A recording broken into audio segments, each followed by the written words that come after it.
take the flip, the kick, the headbutt, and the taunt. Brr, throwing that and that. Looks good. Give me the field, too. Grab the stadiums, grab that, grab that. Do you have anything in a clothesline tackle? Good. Give me that. Give me the wave. No, no. Yes, we'll take that, the dive. Party time. Let's do that and that. Not that, and that. Give me that again. Timeout. If it's in the game, it's in the game. John Madden Football 93 for Super NES and Sega Genesis. Where'd that truck come from? EA Sports. It's in the game. I ain't no joke.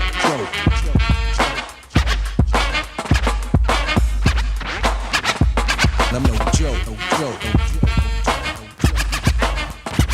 Hey, greetings and salutations, and welcome to Less is More Show. Now, look, we're gonna do a season recap of all the freaking craziness. We're gonna get into the numbers, do an ESPN analyst, breakdown of winners, losers, high points, low points, the highs and lows of the season. So let's get started. Now, first and foremost, we have to throw out a congratulations to the champion, Alex Delgado. And now with that, Alex is gonna have a little bit of interview to us. We have some surprise guests for you, and this is all part of the great show. So let's get started. Cheers. All right, so we're gonna also cheers to the fake Lou. So this one is for you, brother. All right? Now, let's look at the last season and go through some fun stats of last year's and the great times we had. Now, 3 points. Now, the top 3-point high getters. That goes to Danny, Alex, and Tito. All right? Now, the bottom 3 points, that goes to Les, some other Les, not the Less is More Show, because that guy's fucking awesome. Dom and George. All right? Top 3 points against, well, you know, it's funny, because Sammy made the playoffs, but actually people scored on him a lot, you know? That's weird. Real Lou and fake Lou. And we're gonna get into that dilemma a little bit later on in the show. All right? Now let's look at the points against. Now the lucky guys. This is Jacob, Dom, and George. All right? Now the most points in the matchup, we have Dom with the 170 points versus Gabe in week 1. Now this is a strong start for Dom. And Dom, later on in the season, it looked like he might have a chance to be the shy guy. We're gonna talk about that again later on in the show. But let's also look at some of the lowest points in our season. Low points in a matchup is Dom with 54.3 versus Alex, the champion. And now we all know that Alex later on in the season started to gain his stride, started to get a little bit bigger. Eventually, he just dominated. Great season, Alex. Then now we're gonna talk about largest margins of victory. Now with the largest margins of victory, we have an opening week, a whoop ass of Dom again against Gabe. An 81-point margin of victory.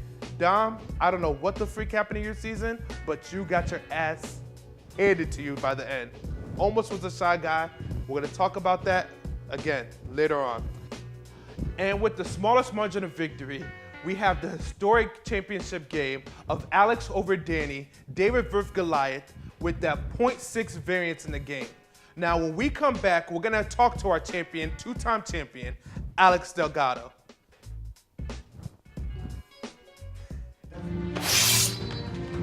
The king in the north!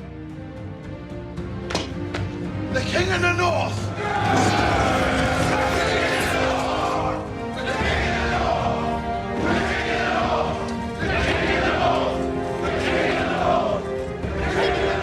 Hey, and we're back with your Red Top champion, Alex. Now, Alex, a lot of emotion going on right now. I mean, you won it not once, but twice, all right? How does that make you feel? Man, you know, it feels great. I mean, this league is full of 14 very competitive members. It's a very difficult league to win once, let alone 2 times. So I was very excited. It was very euphoric feeling to win the second one, especially in the fashion that I won it. Right. At what point in that 13-week journey did you know you had a championship caliber roster? You know, I'm a notoriously slow starter. You know, I started off 3-3. It was probably about week 7 or 8 that I started to realize that, I really have a chance at winning this thing. Carson Wentz started to go off. I ended up winning 8 of my last 9. So it was probably about mid-season, week 7 or 8, that I started to realize that I have a good chance at winning. Yeah, I mean, at one point, I remember having a couple of games against you, and you just blew it out. Like, seriously. Like, I didn't even have a chance. By 2 o'clock, 3 o'clock in the afternoon, I just already knew that my game against you was just done. And that's how I knew your team was something on a higher caliber. I appreciate it, man. Thank Yeah. you. Thank you. I appreciate it. So take me back to that championship matchup versus that polarizing commissioner, Danny Marte. At .6 freaking to claim the crown. Take me through that emotion during that matchup, that narrow victory that you had with him. Well, I mean, it was an emotional roller coaster that day. Obviously, the game before, he had the Steelers defense. I still felt like I had a chance to win before that game played out. His defense played very well, got him within .6 points of victory. He still had Michael Crabtree, one of his top playmakers. Yeah. So I had already conceded defeat at that point. I'm like, there's no way Michael Crabtree's not going to catch a pass, right? One pass. Yeah, I mean, who doesn't catch a pass? Right. As the game went on, I'm thinking any minute now, all it takes is one to throw it his direction, and I'm done. I lose. Halftime comes and goes. Hope starts to creep back into my veins a little bit. Fourth quarter comes in. I realize he's not in the game anymore. Every time the offense marches out on the field, he's on the sidelines. So that's when I started to really think I have a chance of doing this right now. And then, clock struck 0, and he had 0 catches, and that was it. I took it home. Man, now, knock it off the commissioner. That's every league member's fantasy. I mean, this guy, Osama, to our group. So, go through that great feeling that you had when you were finally the guy to knock him off in the playoffs. Well, obviously, it didn't matter who I was playing. The victory means the same whether I'm playing the commissioner or anybody else. Come on, really? I mean, Danny and I, we have a nice little rivalry. He was, one of the top teams this year, along with myself. We were clearly the 2 best teams going head-to-head. But, I felt like the league was actually against me in this matchup. I feel like, I mean, you can understand a little bit of it. You won the championship last year. We have never had a back-to-back champion. And there had to be some animosity. Of course, being defending champion, you're going to have a target on your back. I mean, that comes with the territory, but I remember some of the league reactions when I pulled it off is, some people said, oh, Danny, you only had 1 job. People were hoping for stat corrections. So that kind of stuff, I don't forget it, and it's motivating for me to try and take a 3rd one home. I mean, I'm going to go through my emotion real quick. I mean, you have a guy potentially back-to-back champion on one side, and you have the league commissioner on the other side. I mean, this was probably one of the most hated playoffs. Yeah, it was probably you going for the lesser of the 2 evils, I guess, right? I mean, you got probably the 2 top dogs, 2 top villains in the league, the defending champion and the commissioner. So it is what it is. Next time you just get there yourself. So, what I want to know, how'd you celebrate? I mean, what'd you do with the iron chair? I didn't do much because it wasn't a new feeling for me. Having won once before, I made myself a nice drink. I relished in the moment for sure. I definitely appreciated the victory. It was nice. I think the way I won made it more exciting.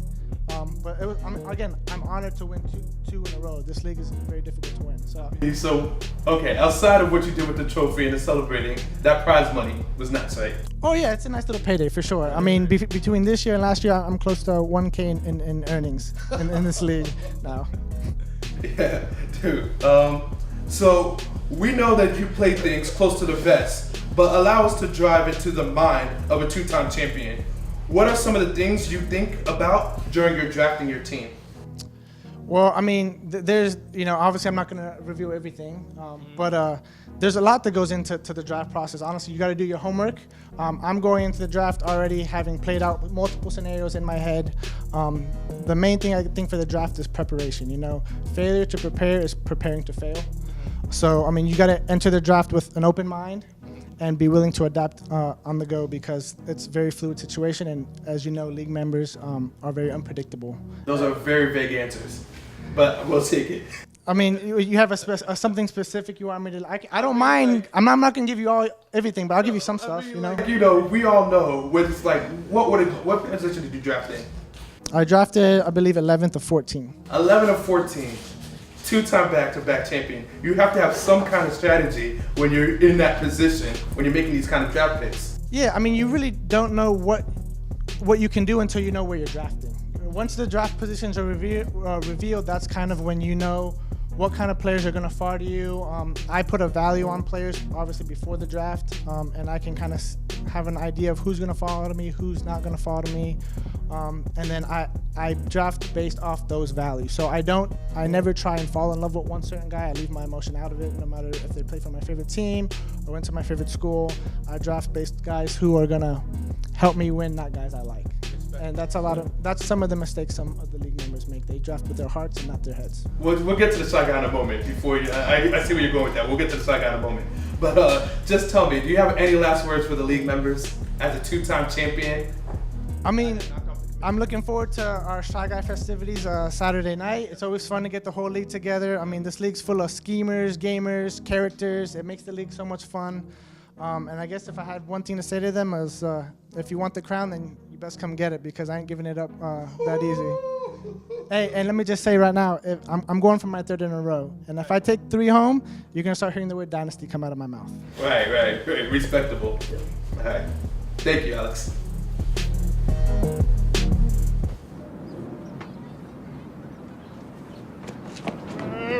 Oh.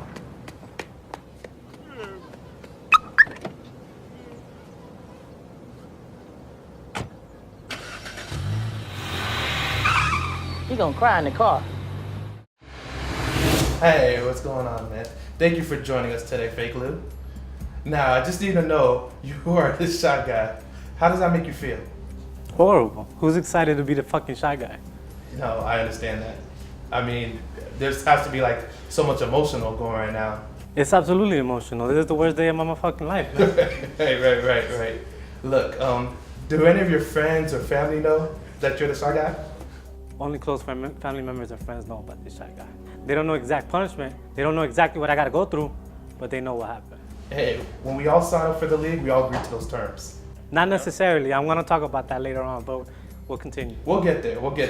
Like, okay? So, as you look back to the events that unfolded to what led to your team demise, I mean, like, what are some of those events that you see, like, pinpointed? I honestly believe in karma. Right. And I think it was bad karma the day of the draft. I didn't go out and have a little smoke session with Pedro, Jacob, Dom, and Lou, and I should have. Yeah. I think the football gods came after me, and they came after me pretty hard. I think, well, we also have a lot of things that in your past seasons, I mean, you were also a part of TradeGate. You also did that beginning of the year trade with Doug Martin and Odell Beckham. I mean, like the management system. So let me go back and let me address that. Yeah. TradeGate. Right. How is that TradeGate? Right. I was allowed to do a trade and the system took it, and everyone else accepted. They had the chance to veto and they did not. Right. So don't come to me because of TradeGate when there's a flaw in the process or flaw in the system. Right. Okay? So that's your TradeGate. All right? And as far as the other issue, what was the other issue? Wait, no, I was talking about your beginning of the season trade. And my OBJ and Doug Martin trade. That actually worked out very well for both teams. Didn't Doug I have no regret on that one. No, not that year. Last year is a different story, but not that year. Now, you have now lost 3 straight matchup with the real Lou. What does that mean that the name your parents gave you? First of all, I'm an accountant by trade, Right. so I know numbers very well. This is only twice that I've lost to him. Two seasons in a row, 3 matches. Yes, I get you, but it's 2 Right. seasons in a row that I've lost to him. Yes. Now, fake Lou versus the real Lou is a very, very low point in my life. Right. Something that I don't like to talk about. Well, I mean, the thing about it was you were the high guy how many times this season? Twice, back to back. First person to do that. Back to back. I mean, people will look at that as a massive collapse. Like, can't complete, can't finish. I mean, you had a great season, right? Off to a great start, 2 times back to back high man. And when this guy shows up, he just gets in your head. He was never in my head, trust me. He was never in my head. Alex Smith was MVP for half the season, then Doug shit the bed. He was never in my head. My team had nothing to do with Alex, Lou. Real. Well, you know, the funny thing about it was, I mean, and you say that, but the numbers don't back that up. You know? It's 3 matches that I went up against him, and he didn't dominate me. He beat me by very little points. When you talk about victory, we talk about closing out games. That's right, and because of a fucking kicker, he fucking beat me. That's why. His team is not no better than my team. No way. Get that out. So you don't ever like look at it as he just managed the team better. He put the right players in. He got the things. I mean, like you had the same opportunity. Your team was obviously a better team. He was never the high man. In fact, his team was struggling the whole season. And it comes back to karma. The football gods punished me this year. You know, the Shy Guy punishment will take place on this Saturday night. Now, it's going to be a beautiful downtown St. Pete. How do you prepare, and what do you feel about, like, how do you get into that moment, the mentality of embracing the Shy Guy? I don't know how you get into this movement. I've never been Shy Guy before. Yeah. Talk to a fucking repeat loser. That's not me. Right. All right. This is something that I've never dealt with before. All right. I have to come prepared, have a calm mind because I might go off on some homo motherfuckers. All right. Right. But this is something that I have to do. I have to face. I don't know how I'm gonna react. I don't know. Right. All right. I'm gonna take a couple of shots, maybe smoke something, but I don't know what's gonna happen that night. So what do you think your sign should say? Like when you're out there and you're holding up the sign so everybody knows the shame of being last. That's right. Also, all I gotta say, you know, this is why I'm doing it. I lost in fantasy football. Right. Keep it simple. Keep it simple. The message should be simple. Right. Yeah, so I mean, like, right now we're looking into a couple of different things, but really, just tell me about the emotion of the season. Like, would you, like, when you started to realize that you might actually have a chance to be the Shy Guy, what was going through your head? Were there any kind of trades you were trying to make to try to justify, try to get everything back on track? I think everyone in this league knows that I was trying to trade towards the end of the season. Yeah. It came down to me, Lou, and Dom, and that was the worst. Yeah. Dom had the worst team of the fucking whole season. Right. I don't know how he escaped the motherfucking Shy Guy Bowl, but he did. But trust me, I was trying to do everything possible to get a motherfucking trade going, get my team out of the motherfucking weeds, Right. but it didn't work out. Right. So, I mean, you didn't try to, like, make any bribes or cheat or anything like that? All of the above. If you're not cheating, you're not trying. Right. But, like, when you're sitting here and we talk about, like, past seasons of trade gate, we talk about, like, certain trades. I mean, you have a history of these kind of things. Kind of what things? Like, history of trying to make false trades or False trade? Yeah. It's a false trade. I mean, like, I suggested someone that I offered, they've accepted, and we got a trade in return. That's not a false trade at all. I mean, when you think about, when I say false trade, I'm really talking about, like, trying to push the stats, because some of these players that you're offering wasn't. I'm trying to win. Yeah. I'm gonna do what I gotta do to win. And that worked into what kind of. I know, told you, last year, football guys got me karma, I'm done. Right. That was last year. Right. So look, we're looking at this year's the Shy Guys coming up. You have a lot of things that's on your mind. What do you think you're gonna be doing different this next season? I really need to take a page out of Alex's book. Motherfuckers back-to-back champ for a reason.